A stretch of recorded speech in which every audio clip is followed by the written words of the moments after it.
Fala,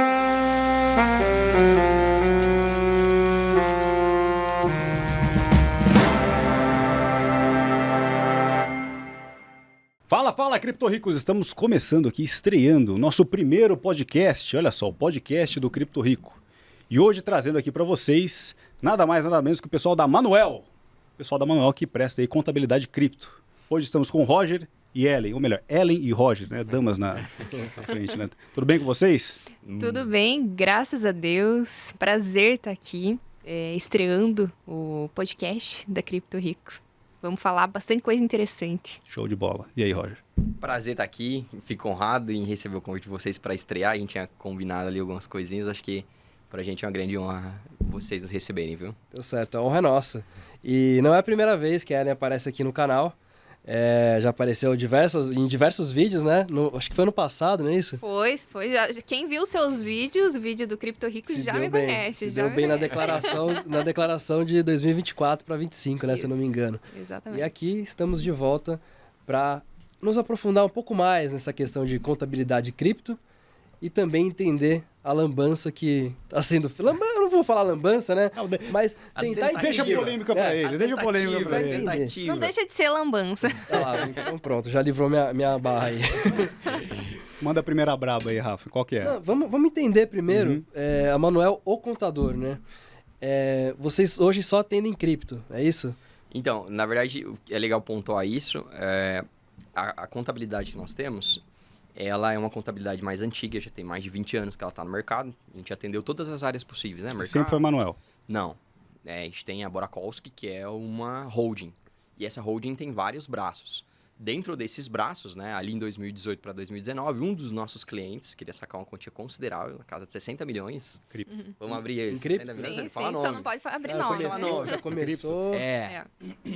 E ele queria regularizar isso, porque aí entra até num... E nunca tinha feito nada de contabilidade cripto? Não, então... Até porque era uma coisa nova, né? Era um mato escuro completo aqui antes de 2019. Ainda é mais ou menos, né? Ainda é uma zona Isso. cinzenta, mas está um pouco mais claro hoje, né? Então começou a nos procurar e falou, cara, eu preciso resolver isso. E na época, o nosso tio, né, que é o Sidney Borakowski, que é o Grandmaster da parada toda, ele começou a estudar. Nós então sentamos com auditores da Receita Federal, delegados, fomos para o Rio, investimos uma grana assim, considerável para poder criar uma maneira de adaptar a contabilidade para isso.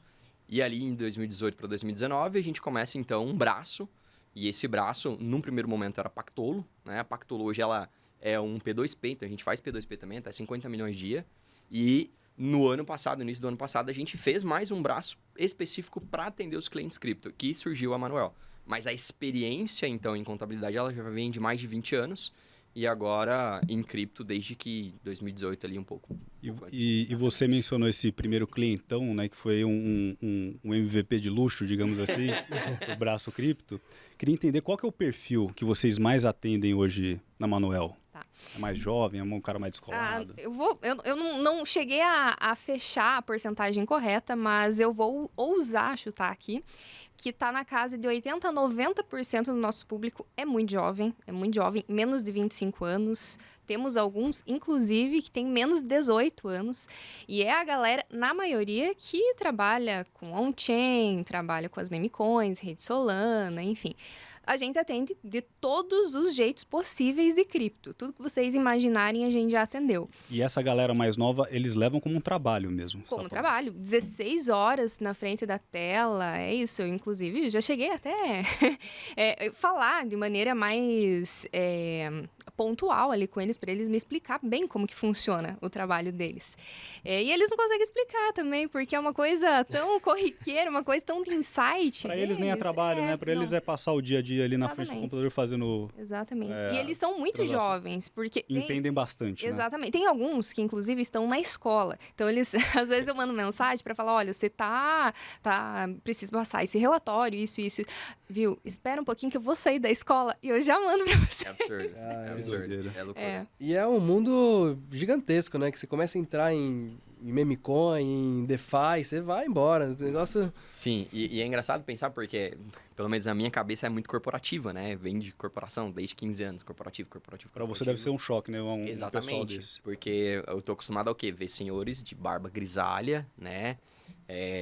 Ali um pouco como o Júnior, assim, já mais enriquecidos, com a carreira, né? Mas diante disso, o que acontece? Agora tu pega um cara de 20 anos que ele tem 20, 25 milhões de patrimônio. E não dá pra dizer que hoje simplesmente você teria que ter uma empresa ou teria que fazer algum... Cara, hoje a gente tem uma opção que tá latente no mercado, talvez um pouco mais um mato aberto ainda, né? Mas tem pessoas que estão realmente se enriquecendo. Esse pessoal jovem aí que tem uma grana considerável, vocês veem que eles têm noção dessa grana? Ou para eles é mais um trade ali que, fiz 1 milhão hoje, para eles é uma coisa casual? A noção de dinheiro que eles têm é um pouco diferente da nossa. Por exemplo, eles entendem muito do mundo cripto, muito, né? Das redes solanas, on-chain, enfim, tudo isso. Mas eles entendem muito pouco do mercado tradicional. Então, assim, às vezes eles fazem 1 milhão, 2 milhões no dia e compram um carro à vista, por exemplo, né? Então, a ideia de dinheiro que eles têm é um pouco diferente. E eles sabem que eles vão gastar hoje e amanhã eles vão fazer novamente, porque eles sabem fazer isso. Então, é um pouquinho diferente da nossa visão de dinheiro. Aí liga pra Ellen lá, acabei de sacar 2 milhões aqui. Me salva aqui com a receita. Mas é exatamente isso que acontece mesmo. Eles encontraram um modus operandi, digamos assim, de fazer um dinheiro que a gente, meros mortais, mesmo estando inserido no mundo cripto, a gente não sabe. Sim. Não é só a gente vamos analisar o contrato, não sei o quê. É uma mecânica totalmente diferente de pensar dessa molecada. Sim. Ficar enfurnado no x.com, né, para verificar os alfas, né? Tem uma história legal sobre isso, que tem um bombeiro, que ele já tinha anos de casa de experiência, o cara tinha mais de 17 anos de experiência, e aí chega um dado momento, ele chega para atender uma ocorrência, e ele chega no prédio e fala assim, cara, a gente precisa sair daqui urgentemente. Ele retira todo mundo que estava no prédio, esse cara vai para fora, e quando ele tá lá dentro, poucos minutos depois ele sai e o prédio desaba. E perguntaram pra ele, como é que você sabia que o prédio ia desabar? Aí ele falou assim, eu não sabia, era intuição. Então tem um pouco desse feeling que eles trazem e aí, complementando o que a Ellen falou, muitos deles falaram, cara, você tem que fazer isso, você olha lá na Pump Fence, o que lá, blá, blá, blá, blá. Só que a gente tentou fazer e a gente tomou bolo. Total. Eu também. Não, e o Júnior é mais rato disso, né? Eu até fico, me explicar assim... e tal. Ele tenta explicar, cara, na minha cabeça não passa. Eu sou mais do mercado tradicional também. Enfim, não sou tão velho assim, mas tenho 37 anos e pra mim isso aí, cara, a conta não fecha, é esquisito o negócio. Fica aquele pé atrás, né, de mexer. Sim. E eu explico pro Rafa, mas mesmo assim tomo na cabeça. Ontem eu fiz uns solaninhas ali com uma memecoin e falei, agora eu encontrei o método, né? Aí eu tentei aplicar o mesmo método nos 3 dias seguintes, 3 hug no mesmo... Tome! Seguido. Aí eu falei, para. É inacreditável. Eu tentei deixa seguir... Deixa em Solana, deixa em USDC, que é melhor. Eu tentei seguir o passo a passo certinho. Falei assim com um dos clientes. Ele me passou o passo a passo, literalmente. Primeiro se faz isso, depois se faz isso. Configura assim, você deixa... Eu fiz tudo. O passo a passo, gente. Foi bonitinho. Não, agora sim, agora eu tô rico, não preciso mais fazer nada na minha vida. Nossa, mas gente, foi um negócio horrendo. Eu só tive prejuízo. E como é que é a contabilidade de memecoin? Porque... é uma coisa, tipo, meio... Como que as memecoins são vistas hoje pela CVM, por exemplo? São valores imobiliários? Como que é? Na verdade, as memecoins, ela é um criptoativo. É um criptoativo, na nossa concepção, lógico, não igual ao Bitcoin, mas da maneira que a gente pensa contabilmente falando, são iguais. A maneira que a gente vai, por exemplo, fazer um planejamento tributário, para integrar uma memecoin ou integrar uma stablecoin ou integrar Ethereum e Bitcoin, vai ser da mesma maneira.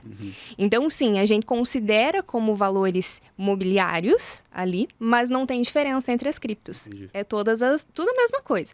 O que muda é o que você fez, qual foi a origem, se realmente isso foi algo lícito, porque tem muita gente que fala que lida com memecoin, mas trouxe isso de uma maneira ilícita, então a gente só precisa, logicamente, ter todos esses dados, que são coisas que realmente têm origem, e o resto a gente encaixa assim como se fosse qualquer outra cripto. Porque imagino que deve ser muito fácil você dar uma desculpa de ganhei com memecoin para lavar dinheiro. Muito fácil. Sim. Isso aparece, não vou falar todos os dias, mas aparece com uma certa frequência. Aparece para vocês?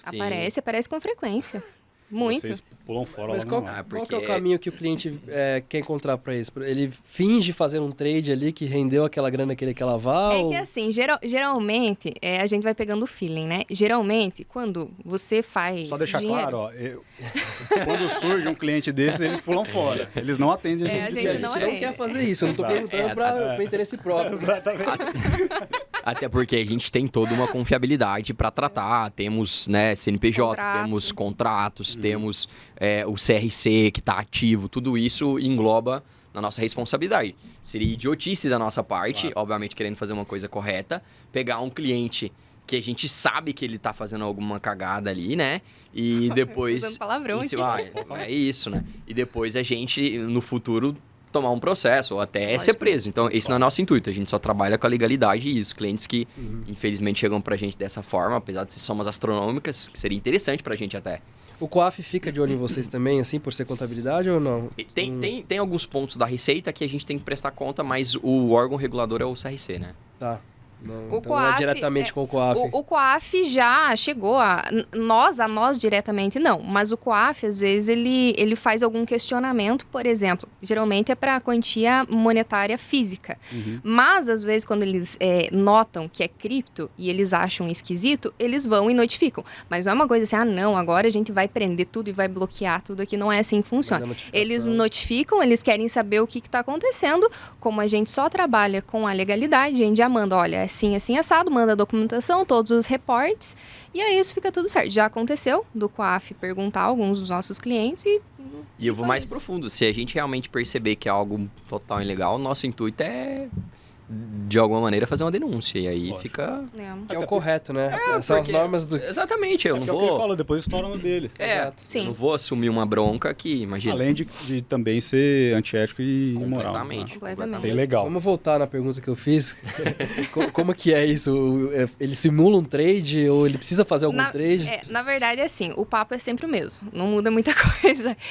Eles falam, eles chegam, olha, eu preciso regulamentar tudo isso, eu tirei uma soma muito grande, muito dinheiro entrando na minha conta, só que assim, eu não tenho os relatórios, eu não consigo tirar os relatórios, eu não consigo as minhas carteiras, porque eu já troquei todas as minhas carteiras, eu uso o Tornado, enfim, é sempre o mesmo papo. Eles nunca conseguem nenhum relatório, eles nunca conseguem nenhuma carteira, eles nunca conseguem nenhuma hash de nada.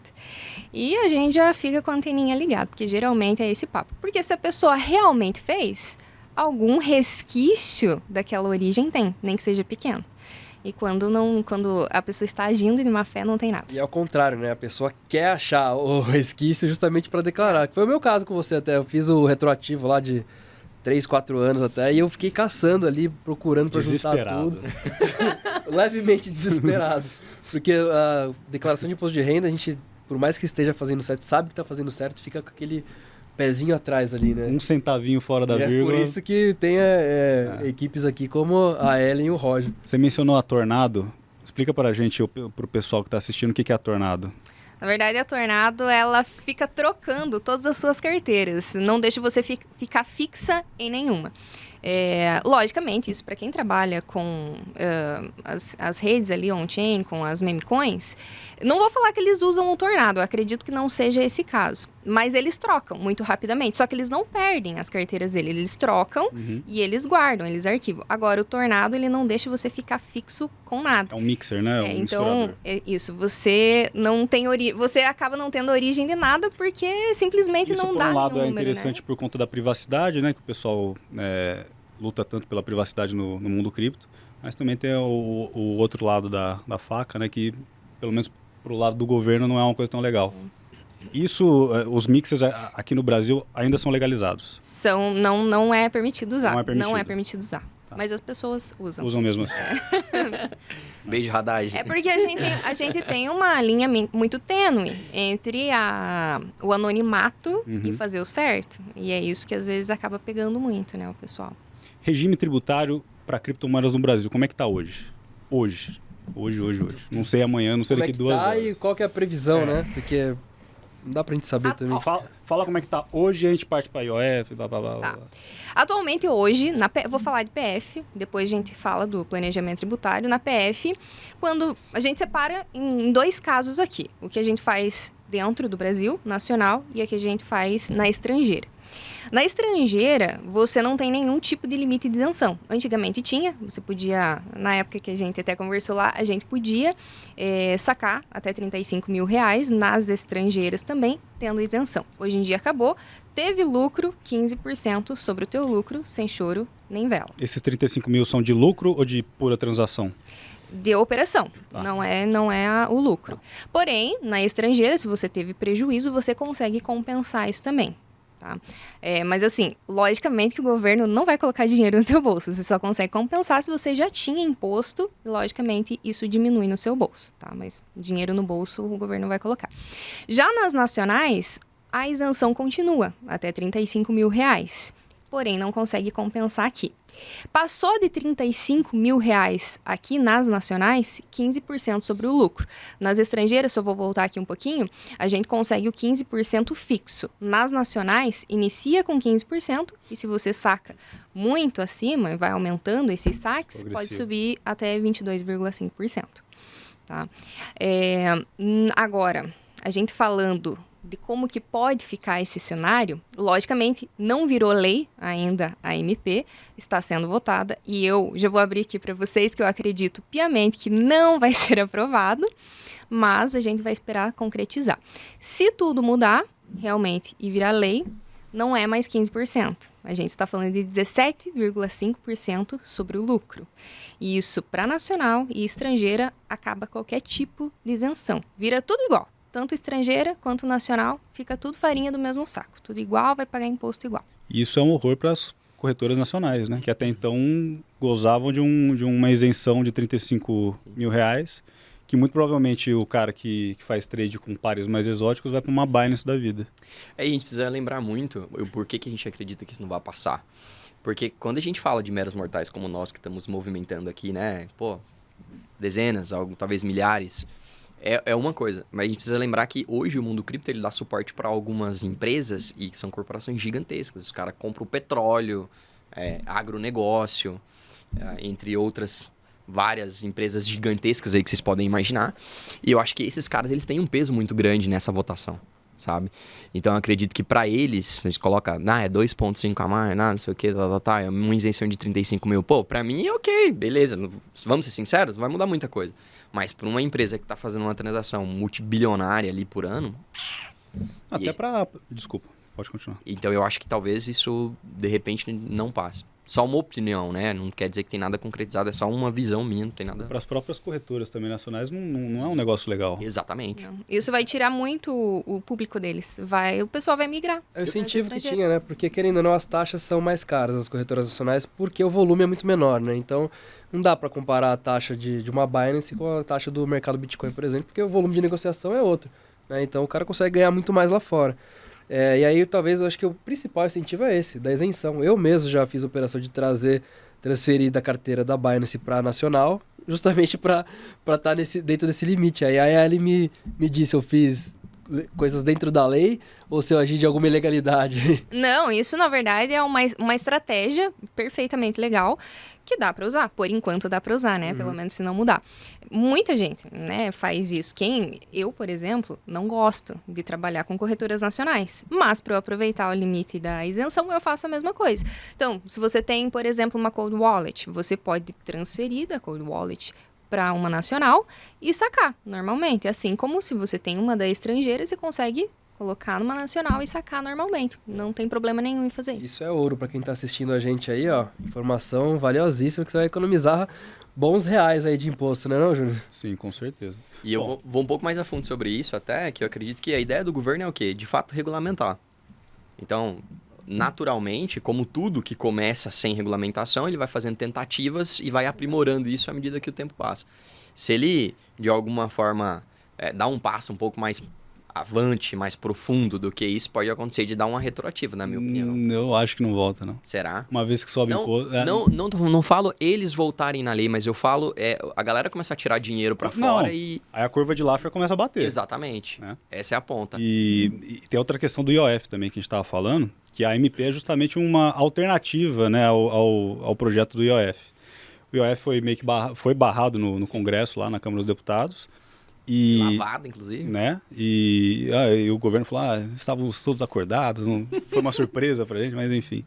E se passasse, né, esse projeto do IOF, corre o perigo ainda de ser judicializado, né, e passar na canetada.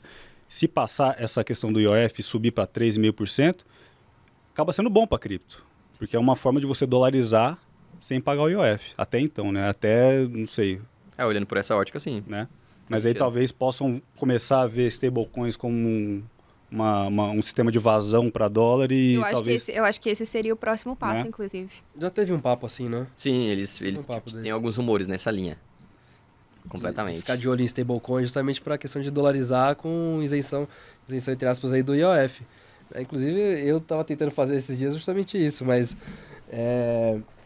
até dolarizar no mercado tradicional, né? Tentando mandar lá, fui fazer para minha sogra, mandar dinheiro para fora via BTG, deu 3,5. Aí ela, não vou mandar agora, vamos esperar ver se derruba isso daí, tá vendo? Os caras querem exatamente isso, eles não querem que a gente tire o dinheiro daqui. Sim. Né? Ou se for tirar, deixar uma boa fatia com eles. Mas ao invés de fortalecer o mercado brasileiro... tiro no pé, né, cara? Eles acabam colocando uma cerca ali que faz... Acaba dando tiro no pé. Faz você ter mais vontade de pular cerca ainda do que... Exatamente, né? exatamente. E o mercado de stablecoins, ele é visto como câmbio no Brasil? Bom, por enquanto não, né? O BC acho que tá querendo enquadrar como câmbio, né? Eu acredito que logo eles vão querer colocar como câmbio. Eles literalmente vão querer colocar as stablecoins como um dólar digital. Isso seria mesmo. uma solução para o projeto do IOF? Seria uma solução, mas... Solução para eles, né? Para eles, exatamente. Mas eu não acho que é tão simples assim eles conseguirem, porque a stablecoin, por mais que eles queiram fazer isso, a stablecoin ainda é uma cripto. Ela ainda se comporta como uma cripto. Então, para eles fazer uma lei para stablecoin não é tão simples. Eles teriam que lastrear tudo que envolve como que vira stablecoin, como que chegou no resultado final. Então, eu acho que não é tão simples. Mas sim, eu acho que é o próximo passo deles, querer dolarizar. Eu tenho uma dúvida e uma quase certeza de que as corretoras nacionais, elas não chegam a ter swap. Transação com par, né, em stablecoin. Elas não tem tipo Bitcoin para Ethereum, não tem USDC para Bitcoin, é só para BRL. Eu tenho uma quase certeza de que eles fazem isso justamente para você realizar como lucro. Isso é uma coisa que vocês percebem? Por exemplo, na Binance eu consigo trocar o Bitcoin por Ether, fazer o swap e não ser enquadrado como realização de lucro. Agora, no mercado Bitcoin eu não tenho como fazer isso. Eu tenho que fazer Bitcoin para BRL, BRL para Ethereum. E aí, sim, só compra e venda e ponto final. Isso em mercado Bitcoin, em Mint, né? Foxbit realmente eu nunca mexi, mas não... Bitpreço é igual. Né? Tudo igual. Eles não têm swap entre criptos. Não tem swap. Será que é alguma recomendação forçada da Receita? Essa informação eu não vou saber te passar se é uma recomendação da Receita ou não, mas eu já percebi isso. E de certa... Muita teoria da conspiração. E de certa forma, eu não acho que isso seja ruim. Porque imagina que se tivesse, literalmente, como você fazer um swap dentro da Nacional, e vou repetir aqui, porque quem já assistiu a Cripto Rico, todos os vídeos e nos conhece, sabe que swap não tem imposto. Olha isso a treta aí, né? Isso independente se você está trocando cripto por cripto por stablecoin. E quando a gente fala das nacionais aqui e não tem o swap, logo, se você converteu para BRL, é lucro direto. Imagina se tivesse a possibilidade de você trocar, por exemplo, Bitcoin por Ethereum lá dentro. Aí, como as corretoras nacionais já reportam automaticamente para a Receita Federal, elas poderiam reportar da maneira que elas quisessem, ou como a Receita Federal quer que elas reportem. Então, pode ser que seja uma medida das próprias corretoras mesmo, sem envolver Receita Federal, justamente em prol da gente, ou pode ser que não tenha nada a ver, pode ser que seja só uma teoria da conspiração, como você falou mesmo. Vocês acham que o regime contábil de cripto é suficiente no Brasil? Tem muito a que evoluir? Tipo, o que está hoje está bacana, atende ou... Tem muito para evoluir. Quando a gente fala de contabilidade de cripto, né, especificamente de cripto, ainda é muito recente. A contabilidade é uma só. para tudo, Sim. para tudo. No mundo, inclusive. No Só mundo. muda, tem algumas coisas que mudam nos Estados Unidos. E quando a gente fala do mercado cripto, não é a contabilidade que se adapta ao mercado cripto. O mundo cripto que tem que se adaptar, porque as regras de contabilidade não mudam, elas são sempre as mesmas. Então, se você fizer isso é legal, se você fizer isso é ilegal e ponto final. Só que como cripto ainda não consegue ser totalmente rastreada, a Receita Federal ainda não tem todas as tecnologias suficientes para conseguir. Que tava aqui. Eles não têm toda a tecnologia suficiente. Lógico que eles vão falar que tem várias coisas, mas ainda o mundo cripto está muito mais evoluído. Eles correm atrás, mas o mundo cripto está sempre um passo à frente. Então, sim, eu acho que tem muito a evoluir. A Receita Federal, conforme o mundo cripto evolui, eles vão evoluindo também. Então, vai surgir sistemas, vai surgir profissionais, logicamente, tanto lá de dentro da Receita, quanto os profissionais por fora, que a gente fala de contadores, advogados, que é muito pouco. A gente está falando de contadores, advogados, delegados que entendem de cripto, são muito poucos. Então, conforme o tempo vai passando, a parte de contabilidade vai sim se aperfeiçoar e conforme a Receita Federal for fazendo MPs, novas regras, novas leis, a contabilidade vai se adaptar a isso também. Por enquanto, com o que a gente tem, respondendo a sua pergunta, é o suficiente. A gente consegue fazer. Mas eu não acho que fique assim para sempre. Todos os anos vai mudar. Se tivesse uma coisinha específica que você mudaria, um recadinho para a Receita, Receita, isso aqui não tá legal, eu faria desse jeito. O que a Ellen faria no regime? Melhor o Gov, pelo amor de Deus. Primeira coisa, é melhor o Gov, porque o Gov, Receita Federal, se você um dia ver meu vídeo aqui, o nosso podcast, por favor, melhore o Gov, porque desse jeito não tem como. Mas um segundo ponto eu imagino que se a Receita Federal realmente quer que todos os usuários e investidores cripto realmente reportem tudo para eles, a IN 1888, ela teria que estar muito mais intuitiva, primeira coisa, para a gente reportar. E segunda coisa, lá dentro da IN 1888, a gente não tem nenhum lugar que coloque estoque de cripto, o quanto, por exemplo, Júnior iniciou o ano com X cripto, tal. Lá na IN 1888 não tem nenhum lugar que a gente informe esse estoque, o quanto você ainda tem de estoque. Não tem nenhum lugar que a gente coloque, por exemplo, a hash, que seria o comprovante de transação. Então, se realmente a Receita Federal quisesse aperfeiçoar isso, daria para colocar apenas esses dois campos, já seria uma grande evolução. É questão de tempo até eles pedirem endereço de carteira? Eu acredito que eles não vão pedir o endereço de carteira, não. Ficaria inconstitucional, né? A impressão que a gente tem é que, e eu acho que de fato é isso, quem faz as leis ou quem cria as coisas ali entende muito pouco de cripto. Hoje nós não acreditamos, por exemplo, em uma contabilidade que mexe com cripto, que não opera, que não tem Bitcoin, que não compra, que não vende, que não perde dinheiro em on-chain, porque como é que eu vou atender um cliente se eu não sei nem do que ele está falando? Exatamente. Então a Receita está um pouco nessa linha. Um dos pontos até da gente defender que swap não tem imposto, porque existe uma lei ordinária, né? No Brasil a gente tem lá a pirâmide Kelsen, que corresponde a todas as leis, e você tem uma lei tributária que é superior a normativas.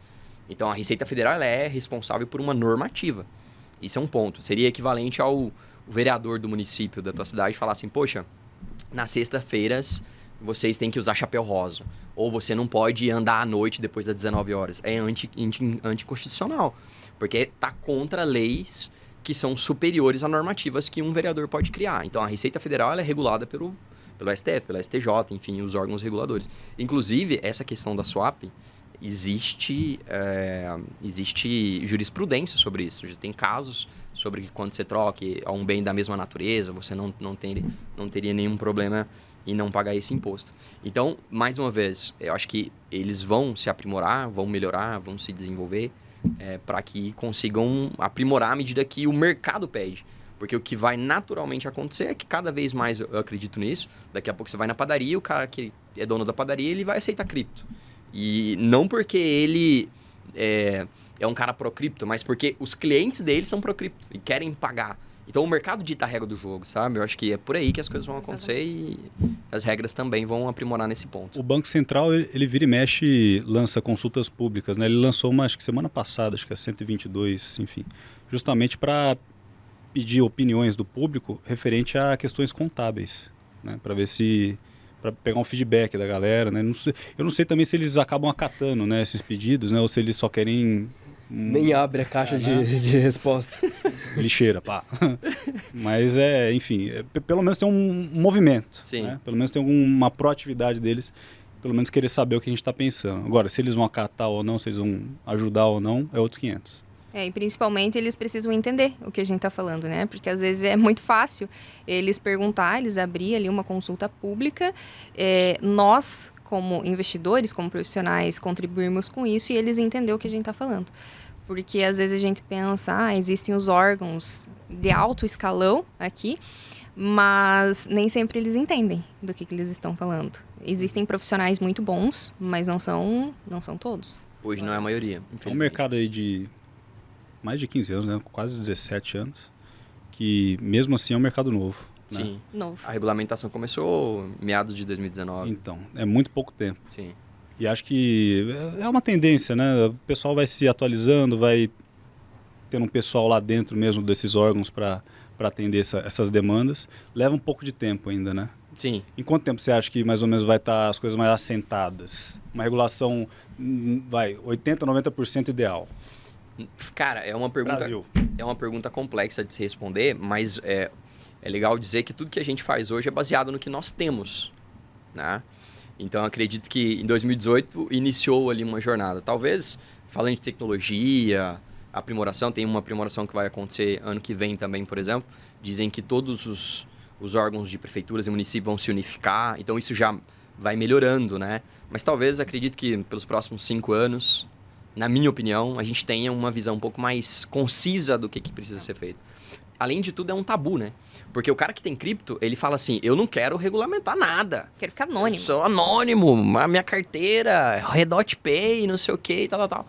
E, então, ele precisa primeiro ter um movimento de educação da própria Receita Federal com os usuários para dizer que, cara, beleza, você estar anônimo é uma coisa. A partir do momento que você traz o seu dinheiro para um país que tem a moeda fiduciária, você vai ter que responder às regras desse país.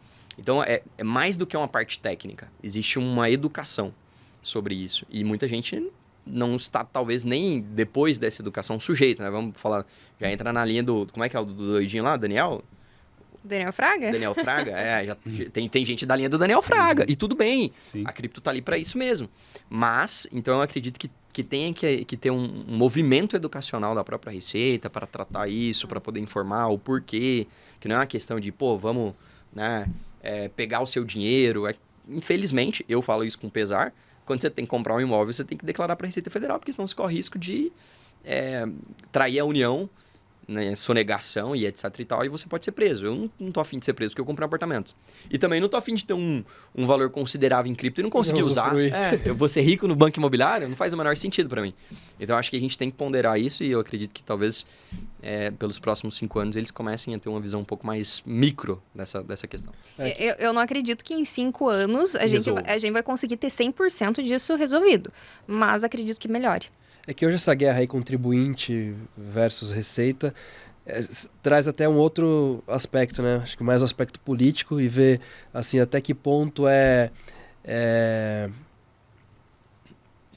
não legal, mas até que ponto assim justo você pagar a quantidade de impostos que estão cobrando. Né? Eu acho que caminha até mais por esse lado do que ir, por exemplo, pro Renato 38 lá, que é isso, quer tirar tudo e não quer saber, o Daniel Fraga também, né, que aí eles compram outra briga, mas acho que talvez o contribuinte normal, a gente aqui pensa mais desse lado, né, fala, vou ter que pagar mais alguma coisa, né, o que dá para diminuir aqui?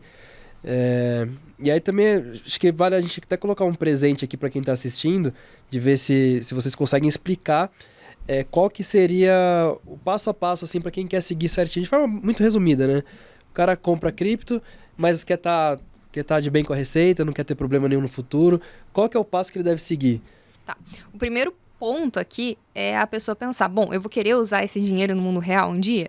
Se a resposta for sim, é muito simples. Você vai precisar regulamentar isso. O primeiro ponto de obrigatoriedade que a gente tem se você possui mais do que R$5.000 em uma única cripto, precisa declarar. Tem tá escrito, tá em regra lá. Declarar na anual. No imposto de renda pessoa física, Tá. no anual, exatamente. Aí a gente entra num outro ponto. Você tá movimentando muito ou você só tá holdando? Porque se você estiver só rodando, é só colocar no imposto de renda anual e tá tranquilo. Se você estiver movimentando, você tem que saber quanto você está movimentando. Mais do que 30 mil em corretora estrangeira, precisa reportar para a Receita Federal por mês, através da IN 1888. Isso é indiferente se você está vendendo, se você está fazendo swap, se você está transferindo de uma carteira para outra. Isso é indiferente, tá? E como que a pessoa faz isso certo? Primeira coisa, tem que ter acesso aos relatórios, tá? Então, tendo acesso aos relatórios, os nossos sistemas conseguem ler tudo isso. Não precisa fazer no manual, porque se você baixar um relatório da Binance, por exemplo, você não vai entender nada, né? Parece grego lá. Então, já existem os sistemas que leem isso, né? Tudo certinho, tanto para declarar no mensal, quanto para declarar no anual. Então, para ficar certinho, seria isso. E, logicamente, que além de ter isso, a gente consegue fazer um planejamento tributário. Tanto para a pessoa que vai sacar via pessoa física, quanto pessoas que têm uma quantia mais robusta e tem que fazer um planejamento tributário para a pessoa jurídica. Deixa eu fazer o jabá aqui. Faz aí. Inclusive, por que essas pessoas que geralmente sacam somas acima das isenções nos procuram? Tá? Eu, particularmente, seria... bizarro falar isso de outra forma, mas o nosso tio é um gênio da contabilidade, é um profissional extraordinário, assim, é o Steve Jobs da contabilidade, e ele formatou um planejamento tributário. O que é um planejamento tributário, né, a grosso modo? Quando você vai no McDonald's e você pede aquele sorvete ali de baunilha, você não está tomando sorvete, você está tomando uma bebida láctea, sabor, bababá. Então, com isso, com essa jogada jurídica, o McDonald's consegue economizar milhões por ano. A questão da bolacha wafer também, né? Isso, exatamente. A Mondelez, né, que é a dona da Lacta, trocou o pacotinho ali, enquadrou como wafer, era chocolate e conseguiu diminuir a taxa de imposto. O nosso tio formatou uma maneira de você fazer isso com criptoativos. Ousaria dizer que somos o único escritório de contabilidade especializados em cripto que faz isso no Brasil, né? Vamos lançar um curso esse ano, se tudo caminhar pelos nossos projetos. Então... esses caras que sacam somas acima de 35, enfim, alguns milhares, milhões aí por mês, por ano, eles nos procuram justamente porque nós conseguimos fazer um enquadramento onde você, ao invés de pagar 15%, você pagaria em uma média de 6, às vezes 6,3, 6,4, 5,8, dependendo da situação, e tudo dentro da lei. É um planejamento tributário, cripto, que tem a possibilidade de você ter essa isenção. Então, se a gente fala em 1 milhão, estamos falando de 90 mil reais de economia, né? Para falar que não é nada, é um valor considerável. O Haddad não fica bravo com você, não? Ah, cara, talvez. Talvez, mas é isso, né? Existe planejamento tributário. Vamos bloquear aqui. Agora é crime fazer planejamento, não pode mais. Não marquem a receita aqui, galera. Mas eu já vi aqui no site de vocês, tem aqui... Esse número já deve estar desatualizado, acredito, Sim. mas mais de 200 milhões de reais em impostos economizados. Sim. Né? Para aí 2.500 clientes. Então é cerca, assim, a média de 80 mil reais de economia por cliente só de imposto, né? Exatamente. Ninguém da Receita nunca encheu o saco de vocês. Não, porque tá tudo dentro da legalidade, Isso né? é importante. Esse é o grande ponto. Então, quando a gente fala disso, nós não estamos criando um jeitinho, você não está fazendo algo que vai te trazer um malefício no futuro, né? Todas as responsabilidades técnicas estão conosco. É o porquê de empresas, inclusive, né? A gente está aqui em Alphaville, existirem empresas que vêm para cá porque tem isenção fiscal, porque que o agronegócio do Brasil tem situações muito fortes em Goiás, porque Goiás ele traz algumas vantagens para o agronegócio. Então, nada mais é do que uma adequação fiscal e administrativa jurídica dentro da legalidade, né, para que você consiga aproveitar isso. O sistema judiciário, o sistema fiscal do Brasil, ele é muito complexo. Foi feito para não entender, né? Foi feito para você não entender, inclusive. O grande ponto é que a maioria dos profissionais, eles saem da faculdade, para de estudar e tá tudo certo, ele consegue ali fazer a dele. De vez em quando você encontra um cara igual o Sidney, que é o nosso tio, nosso sócio, que formata coisas dentro desse modelo, dentro da legalidade e traz isenção fiscal. E ainda pegando um resquício aqui, complementando, além da Receita Federal nunca ter falado nada, e nem tem como, porque a gente faz realmente tudo dentro da legalidade, nós, assim, de forma bem frequente, nós damos cursos e consultorias para o pessoal do CRC, né? Isso do Paraná, de São Paulo. Enfim, o CRC nos chama para a gente explicar como que é feito, de que maneira que é entendível, como que a Receita Federal processa essas informações e como que a gente pode melhorar isso. Então, a gente sempre está dando consultoria para o pessoal do CRC. Show de bola. Olha só, Manuel, se vocês precisarem de contabilidade cripto, já está aqui o jabá feito. E conta aqui pra gente, dentre as modalidades de você ganhar dinheiro com cripto, tem staking, tem airdrop, tem trade, qual que é a mais capciosa, mais difícil de fazer contabilidade? Se é que tem alguma mais difícil. É o P2P, quem faz o OTC e o P2P. O OTC é o mercado de balcão. Sim. Porque que ele é o mais, eu considero mais difícil. Ele é complexo porque existe mais declarações, mais informações para a gente transmitir para a Receita Federal. E são números, quantidades, né? A movimentação, o volume disso é muito alto. Então, é mais trabalhoso e mais complexo. E a Receita Federal fica mais em cima desse pessoal que faz OTC e P2P. É mais nível institucional que faz isso. Mais nível institucional. É muito difícil um P2P físico. E é uma operação bem complexa. Tem que ter compliance, porque, enfim, é uma série de coisas assim que tem que ser avaliadas para poder... A gente vê pela mídia, pelas redes sociais, empresas aí fazendo tesouros de Bitcoin, a própria Melius aqui no Brasil. Tem muita empresa fazendo operações com cripto aqui, obviamente fora dessa estratégia de criar tesouro. O Roger até comentou, né, da questão do petróleo, de fazer negociação, de usar cripto para pagamento. Muita. Tem bastante empresa, justamente porque elas fogem de alguns impostos. Isso é uma coisa que eu não sabia, não tinha noção. E é o porquê de eu, particularmente, essa é só minha opinião, né, acreditar que isso não passe, porque esses caras têm um peso muito grande. Hoje a gente tem empresa do agro que movimenta consideráveis bilhões aí fazendo operações em cripto, cara. Stable. E você que não faz... E você que não faz, de repente, tá ouvindo aí, empresário, você tá perdendo dinheiro. Porque, imagina o seguinte, às vezes o cara vai levar 3, 4 dias para poder fazer uma operação tradicional, onde ele envia o dinheiro para fora para pagar um fornecedor, e esse fornecedor traz... Vamos pegar uma operação simples aqui para ficar claro. Eu tenho uma operação, sou dono de uma franquia igual a Avan, tá? Aí eu vou comprar coisas da China. Ok? Eu envio o dinheiro para fora, tem que pagar uma taxa de saída, tem que pagar um imposto não sei o quê, tem que pagar uma taxa do não sei o que lá. Todas essas questões, elas levam um certo período. E às vezes hoje o dólar tá a um valor X, amanhã ele pode estar muito mais alto. E considerando uma operação de milhões, isso é muito, muito dinheiro. Então os caras fazem isso em questões de minutos, 30 minutinhos ali, ele pega, faz uma operação gigantesca, se isenta de todas as taxas, e cumpre todas as obrigações fiscais que cripto pede e tá tudo certo. E legal que o papel dessas empresas, pelo menos que divulgam, que estão criando tesouros, elas fazem parte da educação, né? Que você tanto falou que a gente tem que ter aqui no Brasil. Então, começa partindo de cima, né? Empresas grandes comunicando essa criação de um tesouro, e as pessoas do meio, da parte de baixo da pirâmide de cripto começam a entender, acho que é legal eu entrar nesse jogo, mas de uma maneira legal, né? E aí também entra o papel de vocês nessa regulamentação do portfólio da galera. Eles começam a entender, precisa ter alguém para falar que é possível, né? E para falar que dá certo. E dando certo, o pessoal começa a se interessar e, logicamente, que quando mexe no bolso, positivamente, interessa muito mais. Queria só voltar um pouco para a questão do planejamento tributário. A gente vê hoje até anúncio no Instagram e tal, o pessoal querendo fazer mudança, né, de residência fiscal. Paraguai, Dubai, tem zero de imposto, não sei o que lá. Você me falou aí de 6%, né, que pode chegar até 6% de tributação em cima desses lucros. E assim, eu pensando aqui agora, talvez um planejamento tributário, você colocando em conta que o custo de vida lá fora é muito mais alto, né? O Uruguai é quase o dobro de preço do custo de vida, né? Então, às vezes um planejamento tributário acaba valendo mais a pena do que fazer todo esse trâmite de mudança fiscal e tudo mais. Nós já chegamos a fazer esse cálculo, e aí cada caso é um caso.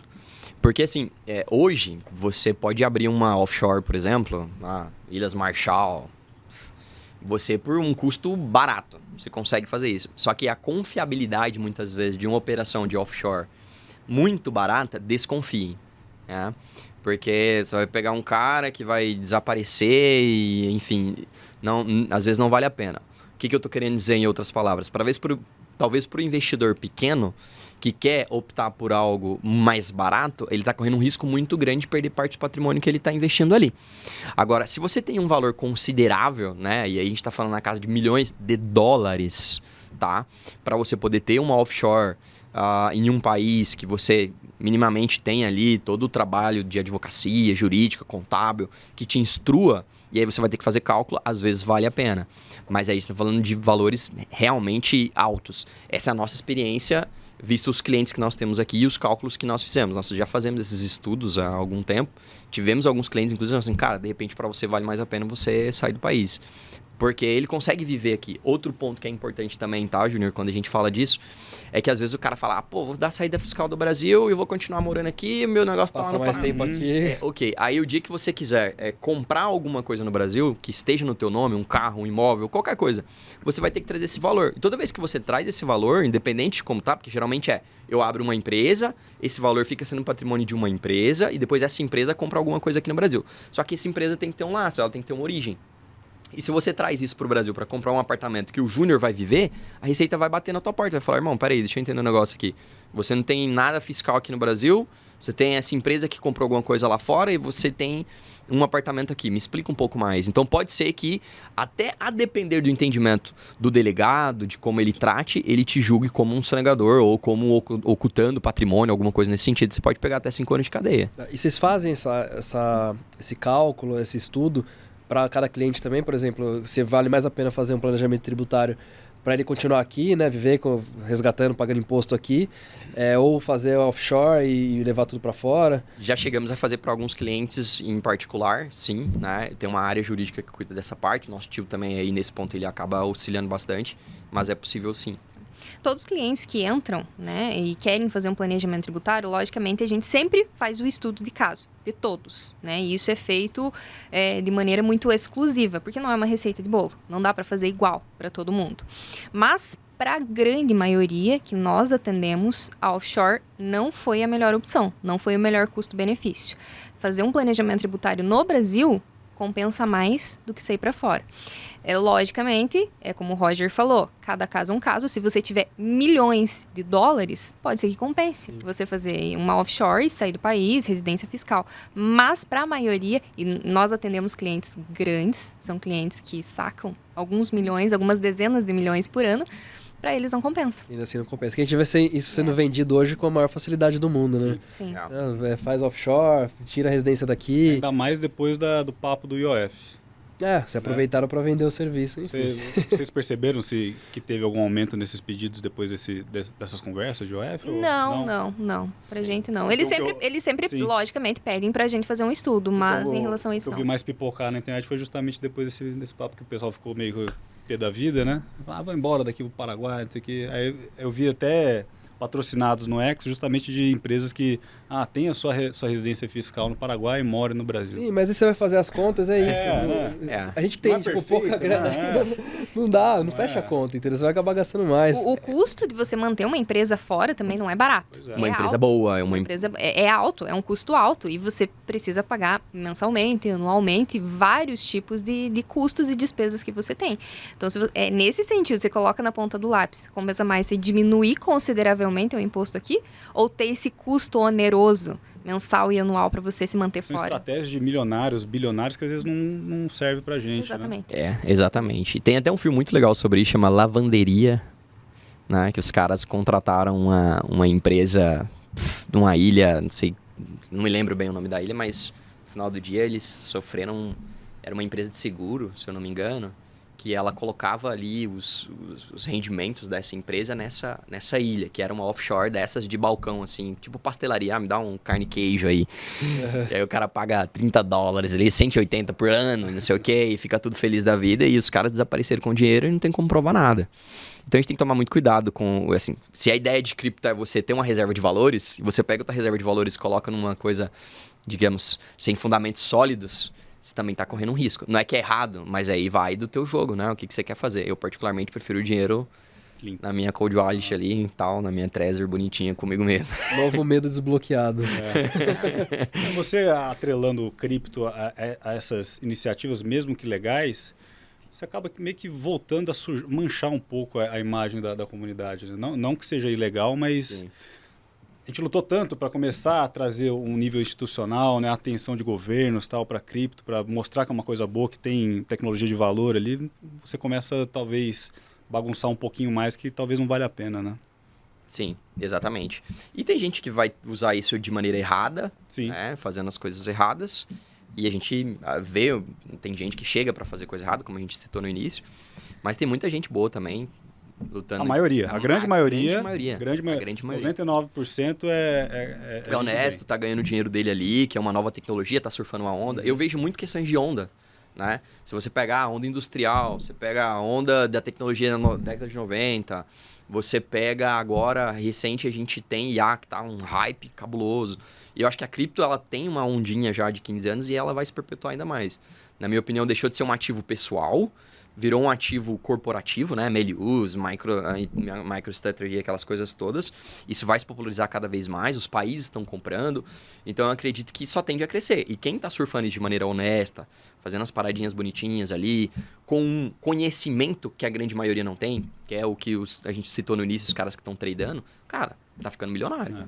E a grande maioria, inclusive, que o Júnior ali falou se a maioria é legal ou ilegal, os que nos procuram, na grande maioria, eles fazem questão que a gente deixe tudo muito claro, e isso é um princípio nosso, a gente deixa tudo de maneira muito transparente, para que ele entenda que está sendo tudo feito dentro da legalidade, o passo a passo. E todos eles fazem questão de saber disso e, logicamente, a gente faz questão de mostrar essa transparência. Aquilo que eu falei no começo, né? Por mais que você esteja fazendo certinho, ainda dá o medo. Falei, caramba, será que tem alguma coisinha errada aí que eu vou poder me ferrar depois? Sim. Lá nos Estados Unidos, a receita deles está... Eu vi que teve uma força-tarefa grande de mandar cartinhas para os investidores. Eu não sei se aqui vai pegar a moda também ou... Eu acho que por enquanto não, Júnior. A Receita Federal... Você acha que eles não têm tanto controle assim como eles falam que tem? Eu acho. A gente vê notícia, tipo, estamos usando o IA agora para mapear. Aí você vê, tipo, Heatmap. um heatmap, né? Tipo, Na verdade, é assim, eles têm IA, eles têm tecnologia. Não vou falar assim, que é uma coisa se arcaica. eles quiserem, eles conseguem pegar. Eles conseguem, só que assim, eles não vão fazer isso com todo mundo, porque é muita gente. Eles vão fazer isso de maneira estratégica. Se você, Júnior, se você, Rafa, estiver fazendo algo errado, por exemplo, Não estou. e tiver alguma denúncia ou algo que a Receita Federal desconfie, que você está sonegando, que você está lavando dinheiro, que você está fazendo algo ilícito, eles conseguem te achar. Não tenha dúvidas disso. Eles conseguem te achar. Só que eles não vão fazer isso com a maioria, entende? Porque a maioria tá fazendo certinho ou tá completamente anônimo e não tá usando dinheiro, né, no mundo real, tá sendo rico no banco imobiliário, ou tá fazendo tudo certinho. Eles têm noção daquelas pessoas erradas que se destacam. Até fazer uma pergunta pra ele, hein? Vou mudar o meu lugar de mesa aqui. Manda bala. O que você acha, que se você pudesse dar uma dica pra galera, o que mais cai na malha fina referente a isso daí? Isso. Que Boa mais- pergunta. Vai, tá vendo? O que mais cai na malha fina é você ter as criptos e, por exemplo, vou carregar meu Redot Pay aqui e eu vou gastar com as minhas coisinhas. Só que você passa a comprar imóvel, você passa a comprar carro, você passa a ter uma fatura de cartão de crédito altíssima, mas aí quando você declara 15 mil reais por mês. Como que você vai comprar uma Urus?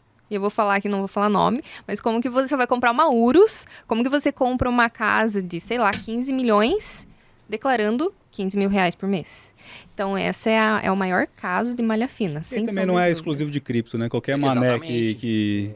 que oculta patrimônio e aparece com uma Lambo, vamos Cara, falar malha Lambo. fina. Porque Lamborghini é símbolo de cripto, né? Sim. E Qualquer lógico... manézão que aparece com mansão e carrão vai cair na malha Exatamente. fina. Mas Cara, cripto chama mais atenção, né? Acaba tem chamando. É alavancado, né? Double check. Ela alavancada. Acaba chamando a atenção. ok. E, logicamente, tem gente que fala assim, não, que tem sigilo bancário, né? Na verdade, esqueçam o sigilo bancário, tá? Isso é só um nome bonito. Se a Receita Federal quiser quebrar o sigilo, ela vai quebrar o sigilo. Então, vamos supor Até de que... holding. Até de holding.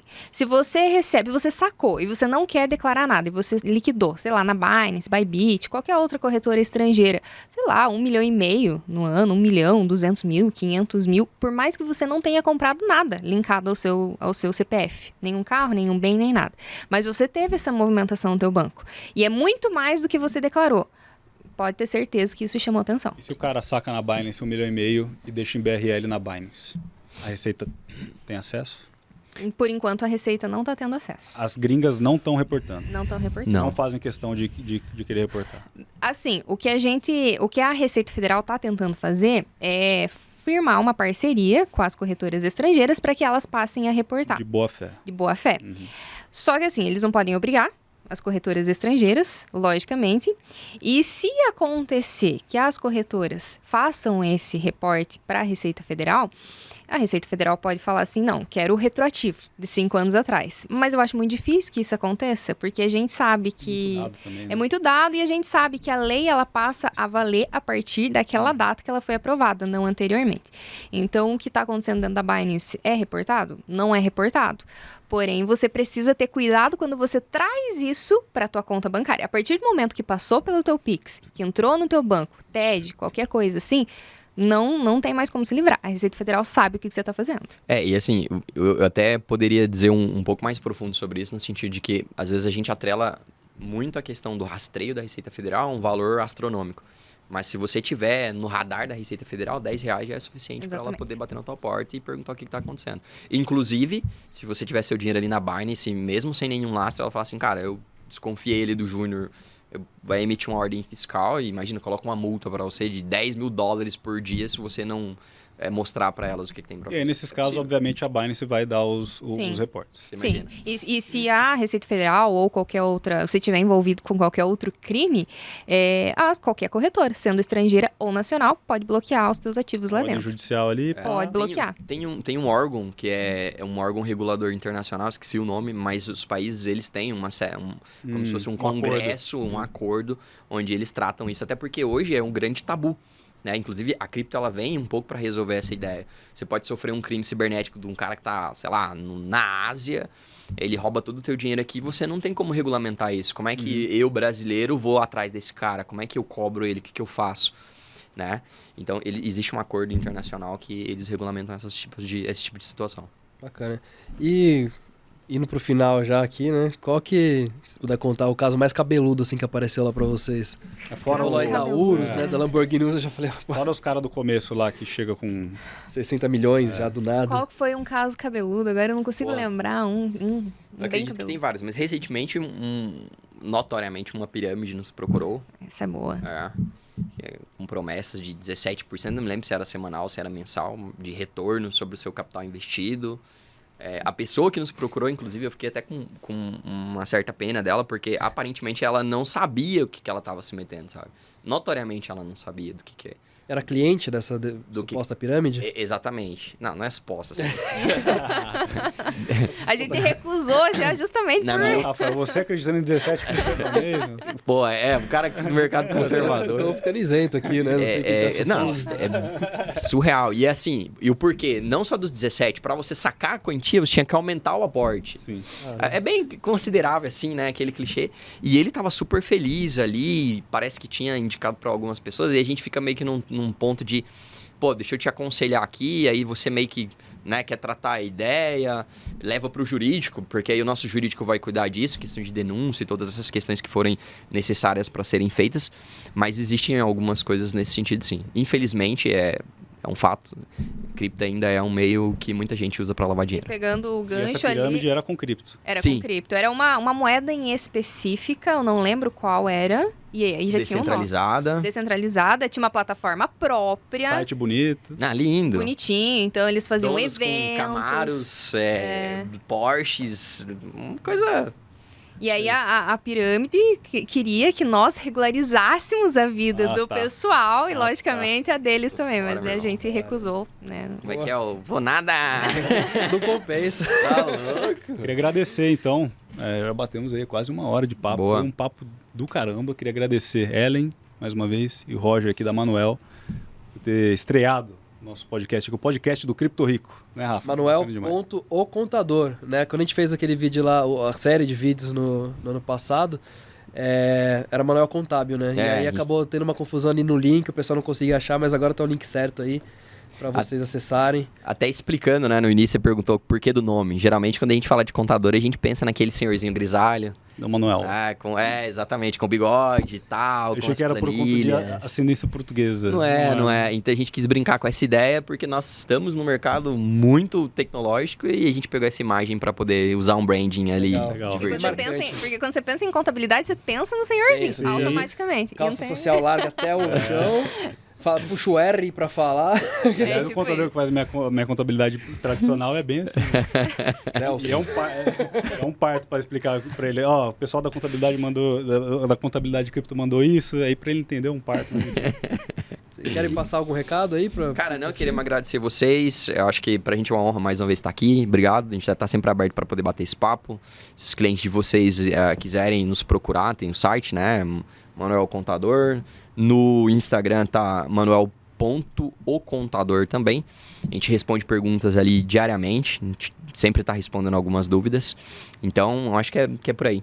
Sim, eu queria agradecer a vocês dois. É sempre um prazer enorme estar aqui batendo papo com vocês, ajudando principalmente a facilitar a vida dos seus seguidores, a vida de vocês e a vida do pessoal que usufrui das criptomoedas. Então, obrigada mais uma vez. Prazer estar aqui. Maravilha, prazer é nosso. E se você gostou desse episódio, deixa o like aqui pra gente, se inscreva no canal, ou no Spotify, ou no YouTube, por onde é que você esteja assistindo ou ouvindo.